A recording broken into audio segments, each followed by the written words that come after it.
140 speakers, and the backing of His Royal Highness Prince Mohammed bin Salman.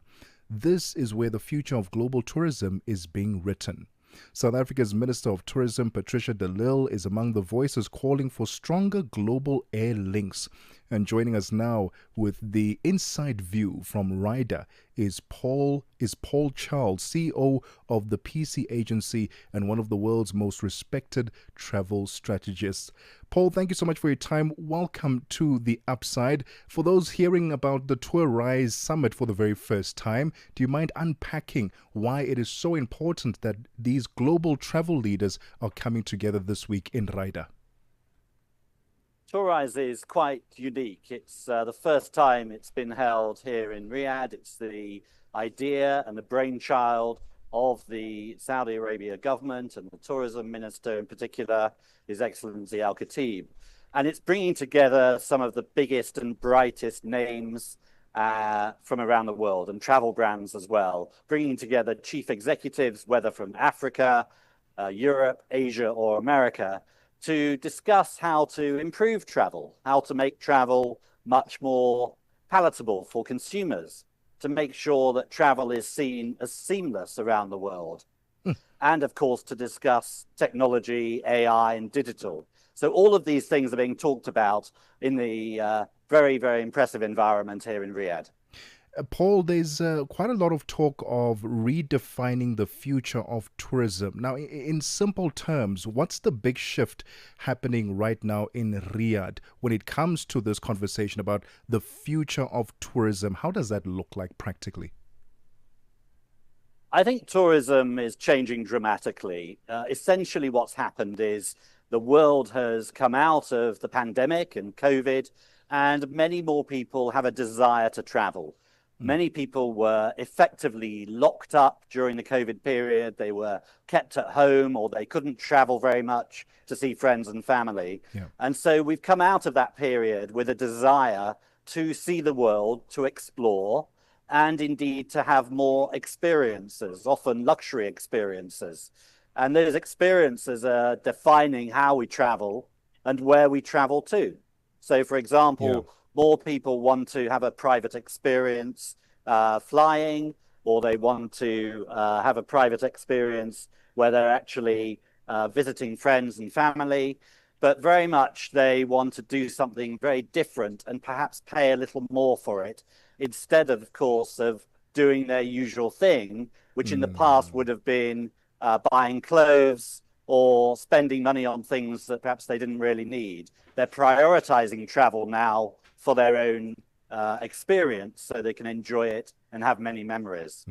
One of the key conversations that will be highlighted and is being highlighted is bridging the skies, unlocking global connectivity. When we're talking about global connectivity as a theme, how far behind is Africa, Paul, in terms of open skies and better flight access? It's a really good question. I think Africa has a lot more to do, but it has the opportunity sitting on its doorstep.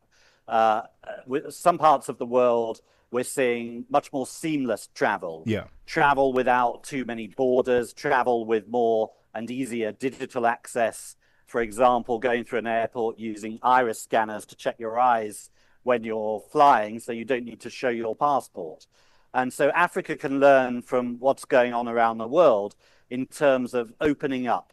Yes, you're right, giving greater air access, having a single African sky so that air traffic control is easier and leading to fewer delays and air delays. But crucially, it's about digitalization. It's about making sure that when we travel, especially by air or across a border, that it's as easy as possible and as efficient and seamless as possible. And that's where Africa, which has so many great ideas and opportunities, can really deliver if it focused on that. It is 19 minutes after 2 p.m. Central African time. We'll continue our conversation with Paul Charles, the CEO of the PC Agency, one of the world's most respected travel strategists, as he unpacks what's happening in Riyadh, Saudi Arabia, for the first ever TOURISE Summit. And we'll continue that conversation right after this. Call us on +27 63 406 9126. I can see my whole world changing. And contribute to the conversation. With gratitude for the voices, the rhythm, and the dreams that unite us all. Roho ya Afrika inaishi katika kila hadithi tunayosimulia. Each new day is a gift, a reminder to pause, to breathe, and to give thanks for the laughter we share and the journeys we take and the stories that shape who we are. Cada nascer do sol, lembre que há algo pelo qual ser grato. La vie est un voyage, parcourons-la avec gratitude. Channel Africa, celebrate the beauty of life with gratitude for the voices, the rhythms, and the dreams that unite us all. This is Africa with Channel Africa, the African perspective. Listen in on Channel Africa. Channel Africa, the African perspective. It's 20 minutes after 2 p.m. Central African time. Right now, as we are talking, the first ever TOURISE Summit is being held at Riyadh in Saudi Arabia. This is a bold new platform reshaping how we travel, connect, and collaborate, with nearly 8,000 delegates and 140 speakers, and is backed by His Royal Highness Prince Mohammed bin Salman. We are currently in conversation with Paul Charles, CEO of the PC Agency, to unpack exactly what is happening there and the calls for stronger global air links, especially from an African perspective. Paul, let's continue our conversation. We are discussing air connectivity. What would this mean for Africa when we unlock more direct air routes for the travelers and for African economies at large? There's no doubt that when you open up an economy by using greater air links, that you're bringing more visitors in and, of course, cargo. It's not just about people. It's also about what goes in the belly of the aircraft in many cases flying in. And that's a lot of cargo. And that's world trade actively taking place into Africa. So that's why air links and greater air links are absolutely vital.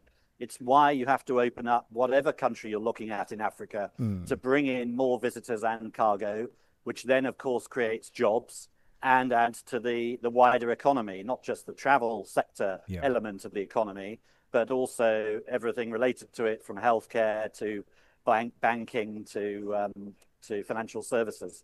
So it's really vital for those air links to open up. And with aircraft getting so much better, with aircraft being able to fly much further for longer, with more efficient aircraft using more efficient fuel, then now is the time for African countries to attract more aircraft, more airlines in. It can only be good news for consumers because when you have more airlines competing against each other, that helps to reduce prices. And that's really important, obviously, to encourage people to travel. Absolutely. And sustainability is also very high on the agenda. How can we grow tourism and without harming the planet? Interestingly, one of the ministers here at TOURISE said he doesn't use the word sustainability. He uses the words common sense. And I think it was really a really important comment. Yes, it is common sense to make things better by having less wastage, by making sure more bottles are used rather than plastic, by making sure that consumers, whether they're staying in a hotel or a lodge or wherever they're staying, are getting a more common sense approach to how the hotel is operating or how the airline is operating. We all want a better world. We all want a world where it's cleaner, more efficient, and is saving the planet. And so common sense needs to be applied in every operation, whether it's in hospitality, in airlines, or indeed any part of the economy. Paul, you'd mentioned how big a market it's become now post-COVID and post the pandemic, and how a lot of people are flying out and exploring and traveling more. What are the travel trends or perhaps even consumer behaviors that are likely to define 2026 and beyond? Well, that's a really good question because the travel industry is very resilient right now. It's perhaps performing ahead of global growth. In Africa as well, you're seeing certain economies where the growth rate is much higher than the typical global growth rate. So you're seeing growth in some areas of 5 or 6%, maybe even 10%, especially when it comes to airlines and airline pricing. So 2026 and beyond is going to be very interesting. You're going to see continued demand to fly, and the airlines are confident about their forward bookings. Yeah. You're going to see hotel prices, especially at the higher end, still be pretty punchy, still be quite high, because there's a lot of demand from other markets to come into Africa and stay in higher end hotels. And that should mean more employment, of course, for local people across Africa. And you're also going to see more families traveling. There's a great desire to spend more time with families and with friends especially. So you're seeing more groups travel and more multi-generational families, grandparents with their children and their children and their children potentially. So you're seeing multi-generational groups travel much more who want to stay for a longer, perhaps a week or 2 weeks, especially in Africa, which is such an attractive continent for travel anyway. And we love to see that. When it comes to Saudi Arabia, that's where the summit is right now. It itself is positioning itself as a powerhouse when it comes to tourism. What can Africa learn from Saudi Arabia and apply over the next, shall we say, 10, 20, 50 years? One thing that Saudi Arabia has done, well, it's done many things right, but one thing it's done right is actually to set out a vision for 2030 and 2040 and beyond. And it's had the boldness and the ambition to set that out many years ago and to stick to that timetable as far as possible. Yes, they've adjusted some of their projects a little bit, but in the main, they're delivering a very high quality hospitality experience for anyone visiting the country. And tens of millions of people are visiting the country. And what they're finding when they get here is very high class quality accommodation.